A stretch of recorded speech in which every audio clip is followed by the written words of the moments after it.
ସାହାଯ୍ୟର ମୂଲ୍ୟ।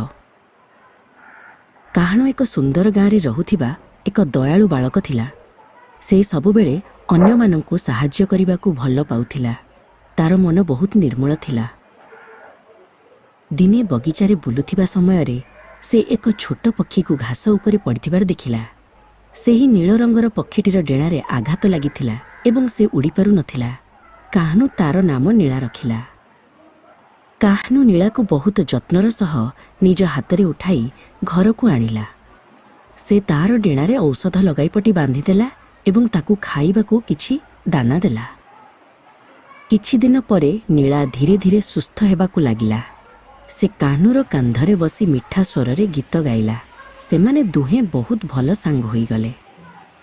ନୀଳା ଏବେ ସମ୍ପୂର୍ଣ୍ଣ ଭାବେ ସୁସ୍ଥ ହୋଇଯାଇଥିଲା ଏବଂ ଉଡ଼ିବାକୁ ସକ୍ଷମ ଥିଲା।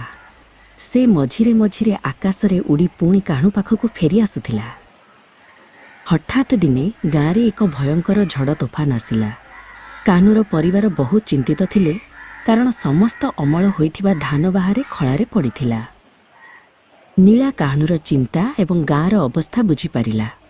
ସେ ସଙ୍ଗେ ସଙ୍ଗେ ଆକାଶକୁ ଉଡ଼ିଗଲା ଏବଂ ତାର ଶହ ଶହ ପକ୍ଷୀ ସାଙ୍ଗମାନଙ୍କୁ ସାହାଯ୍ୟ ପାଇଁ ଡାକି ଆଣିଲା। ସମସ୍ତ ପକ୍ଷୀ ମିଶି ନିଜ ନିଜ ଥଣ୍ଟରେ ଶସ୍ୟଗୁଡ଼ିକୁ ଉଠାଇ ନେଇ ଖୁବ୍ ଶୀଘ୍ର ସୁରକ୍ଷିତ ଭାବେ ଘର ଭିତରେ ରଖିଦେଲେ। କାହ୍ନୁ ନୀଳାର ଏହି ଚମତ୍କାର ଦେଖି ଆଶ୍ଚର୍ଯ୍ୟ ଓ ଖୁସି ହୋଇଗଲା।